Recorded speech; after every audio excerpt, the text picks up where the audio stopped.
Hi everyone, welcome back to my channel. Today I want to go over my journaling system. My handwritten journals are something I'm really passionate about. It's something that I really wanted to share on this channel because while art journaling and creative journaling has been a really powerful process for me, getting back to the basics and written journaling has been a very big move for me. I talked in my last video about the perfectionist in my head, just kind of making it so that I couldn't ever keep up with or follow through with a journal, and the fact that I've discovered from being online that a lot of other people, specifically millennials, have dealt with this fact. So I wanted to share this with you guys. First up, I have my Midori Traveler's Notebook. Now I'm not gonna lie, I bought this purely because I love Traveler's Notebooks, and I bought it and then I had to figure out after the fact how I wanted to use it. I used it first for creative journaling, but then I decided to use it as my planner. I have the little envelope here for some stickers and ephemera. But mainly I got the undated insert to use as a planner. I did a flip through of this on my Instagram recently because there are some weeks where it is just not feasible for me to go back and decorate. There are some weeks where I'm able to go back and really highlight the things that happen. So I do a combination of tracking appointments as well as creative journaling here, memory keeping, that kind of thing. I'm sure this will develop more as I go on and depending on what my schedule demands of me. But since my son started preschool last year, and then we had, he has been in several therapies, and we also have my daughter who has a lot of doctor's appointments. I've just found that a handwritten planner helps me. What I do is I put specifically for the planning aspect, I put all appointments into the calendar in my phone. I use the Cozy calendar, but we pay for the yearly family subscription. I'm sure there's a better way to do it. This is just how I started, and now everything is in that calendar, and I don't really feel like changing it over to something different. But when I schedule an appointment, it automatically goes into that calendar. And then as I go in like a Saturday or a Sunday and I plan out my week in my planner, I can kind of look and see exactly what I have coming up for that week. Because I have to keep track of a lot of things, like I said, for my kids, but also for my husband. And I just like to make sure that we're communicating.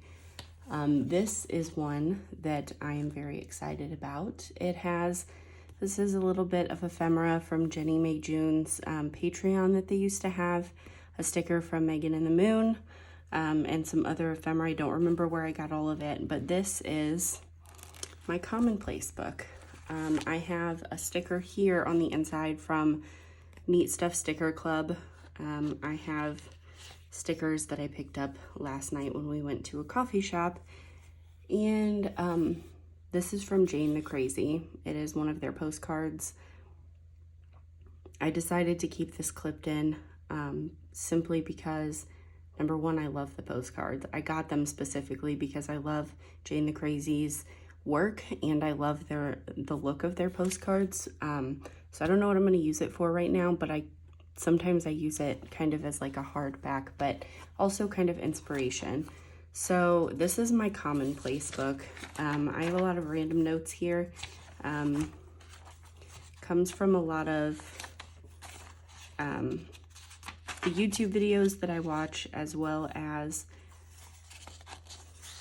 some of the books that I read and concepts that I find on the internet. I know a lot of people do commonplacing different ways, but I found that it's really just an extension of my brain. I know that I have like a million tabs open in my internet, and I also, in my phone on my internet browser, I also have a lot of things saved in my to be watched, to be read piles, things like that. And I just found that when I watch something or I experience something, if I record it down, it works well for me. Now, the notebook itself is a pen and Gear Steno Pad. If you watch Seaweed Kisses YouTube channel, you'll know that they talked about the pen and Gear memo books and carrying that as like a pocket notebook. I went to a Walmart in my area and tried to find one, and they were all sold out. But then I saw the Steno pads, and I remember using them back in the beginning of college, and what I really like about them is this line down the middle.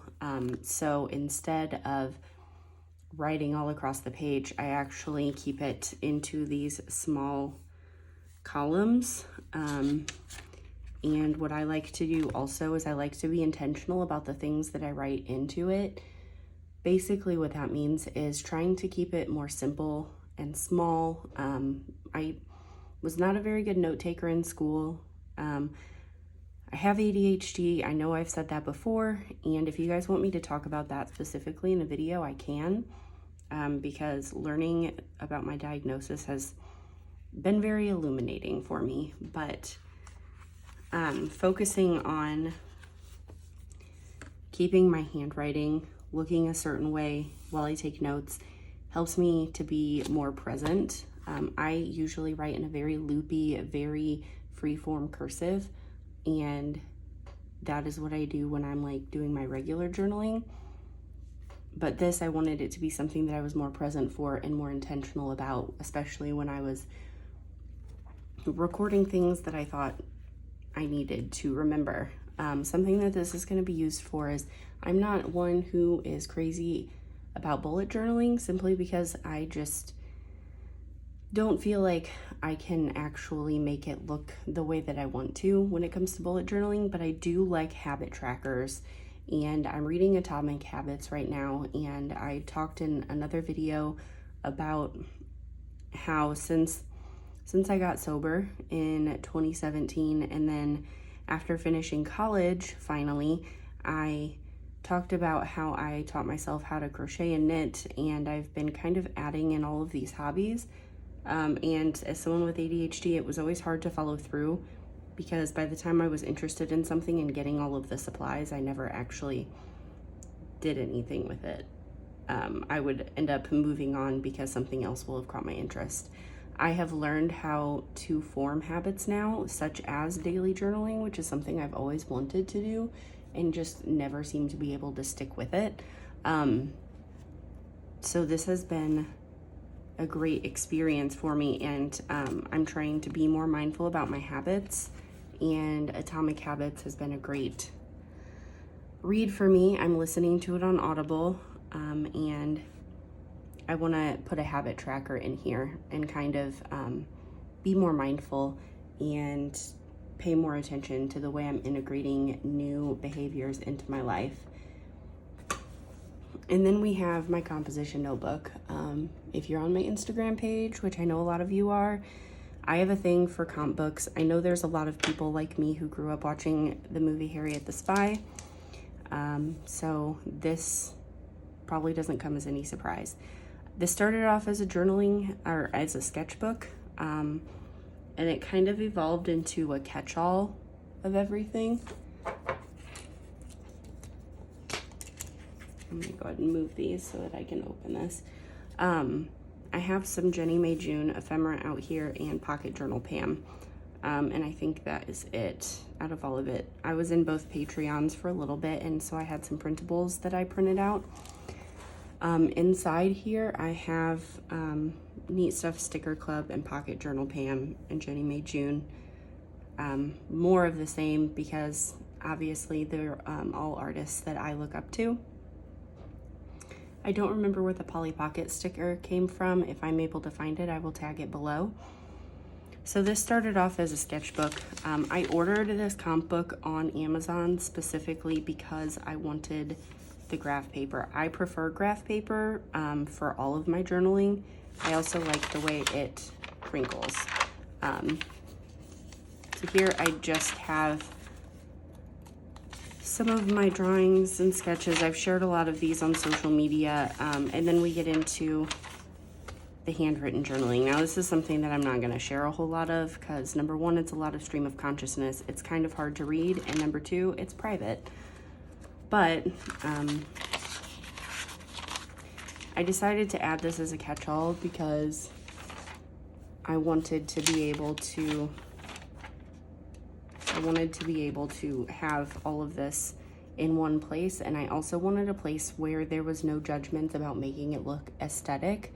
So I alternate a lot between drawing if I'm spending the day doodling while my kids hang out at home, or if I'm taking a couple art classes right now online. So this notebook kind of incorporates that, but it also incorporates my morning pages. If you've read The Artist's Way from Julia Campbell, you'll know that morning pages is something that is heavily enforced with that. As far as building a creative practice, it has to do with just literally stream of conscious writing. That's how I do it. I do address mine as a letter. I put Dear God because of a book that I read called Writing Down Your Soul, which is about connecting with your inner voice. And I just like addressing it as a letter. You don't have to do that, and you specifically don't have to address it to God. That's just what they talked about in that book, and I wanted to try it, and it just kind of stuck. I also don't stick with the 3-page rule that Julia Campbell talks about in their book, mainly because it's not always realistic for me. Building a journaling habit comes with the idea of having to be forgiving of yourself and having to make room for complexity, having to make sure that you're not beating yourself up if your schedule is more demanding one week than it is the next week, and just trying to be present on the page when that time comes. So right now, this is my catch-all journal. I will honestly be moving the handwritten aspect. So the morning pages and all of my handwritten journaling goes in here right now. I ordered a Moleskine expanded softcover because I love Moleskine books, and that's another one Seaweed Kisses talks about a lot. I ordered that to be more of my day-to-day inner thoughts journaling, and I'm going to be continuing to use the comp books for sketching and for my morning pages. I wanted to keep them separate because the morning pages kind of have their own feel. Sometimes they talk about my dreams, sometimes it talks about my inner thoughts, other times it's just me babbling because I just need to be writing. So this is kind of make small steps every day. I can talk more about habit building also because it's been a big process for me. And that's kind of what I wanted to talk about when I shared my journaling system. Right now I'm down to the 3 notebooks, and after this I will share more as I add in the Moleskine and if you guys have any questions. But that's pretty much where I am right now with it, and I think that it's important to find a system that works for you. If it comes down to 1 notebook, that's fine. I like having multiple, but that is not feasible for everybody, and that is sometimes too much for people. You can just get a simple notebook and a pen, and that's all that you need. All you have to do is try to show up when it feels good and when it feels right for you, and not holding yourself to any perfectionist ideas when it comes to, don't hold yourself to any perfectionist ideas when it comes to what you need to do for your journaling practice. So leave any questions below. Sorry that this was a little rambly, but I'm excited to share more about building habits and journaling with you guys. Okay, thanks, bye.